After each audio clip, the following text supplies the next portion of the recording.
yang dikeluarkan oleh pohon ke dalam botol. Kemudian ia mencari sebatang pohon leher bengkok, menuangkan lendir di sekitar cabang-cabangnya. Setelah semua selesai, ia kembali berlari dan berpura-pura tidur. Keesokan harinya, dia membawa bangau berkerah biru ke samping pohon leher bengkok itu. Dia membiarkannya makan siang yang sudah disiapkan terlebih dahulu. Selama keamanan, dia menyarankan untuk mengikat bangau berkerah biru terlebih dahulu. Jadi jika ada bahaya, dia bisa segera menahannya. Bangau berkerah biru tidak banyak berpikir, mengikuti petunjuknya dalam latihan terbang.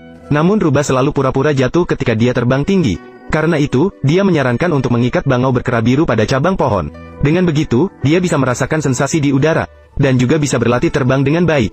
Namun esensi dari semua ini adalah untuk rencananya yang akhir. Meskipun bangau berkerah biru agak tidak nyaman, namun demi bisa terbang ke langit secepat mungkin, dia terus-menerus mengibaskan sayapnya, tidak menyadari bahwa dia sudah berada dalam bahaya.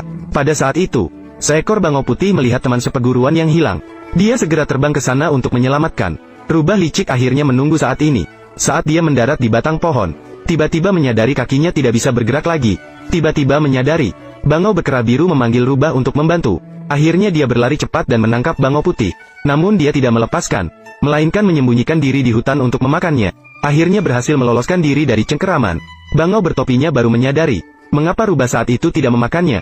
Karena ingin membuatnya rela menjadi umpan, menangkap lebih banyak bangau putih. Rubah takut dia akan memberitahu teman-temannya, langsung mengikat mulutnya. Sebuah kelompok bangau segera melihat burung bangau biru yang terikat. Agar lebih mudah menangkapnya, rubah menarik tali lebih ketat untuk mengangkat posisinya. Karena tidak bisa berbicara, bangau biru hanya bisa mengisyaratkan kepada mereka. Bangau-bangau lain melihat gerakan anehnya dengan cermat. Pemimpin bangau emas segera memahami maksudnya. Namun ia mencoba berani menyelamatkan bangau biru.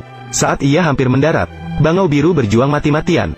Akhirnya berdiri di atas daun pisang, mengisyaratkan bahwa setelah berdiri di atasnya, tidak akan bisa terbang lagi. Bangau emas segera memahami maksudnya. Saat mereka memikirkan bagaimana cara menyelamatkan, melihat kerbau jauh di sana mandi di lumpur. Bangau-bangau lain mencari makanan di dalamnya. Sementara kaki mereka terus menginjak lumpur, namun tidak benar-benar terjebak.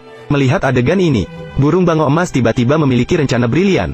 Dia meminta semua bangau untuk terbang ke lumpur bersama-sama, dan membungkus lumpur di kakinya. Kemudian dengan sengaja jatuh ke cabang yang lebih jauh dengan lumpur. Kemudian berpura-pura terjebak, membiarkan bangau lain menariknya. Rubah melihat dia sudah benar-benar terjebak, mengira itu jejak yang sebenarnya. Melompat cepat ke atas dan jatuh ke kosong. Dia meraba-raba dengan bingung dan menemukan tangannya sudah terjebak. Kaki juga tidak bisa bergerak.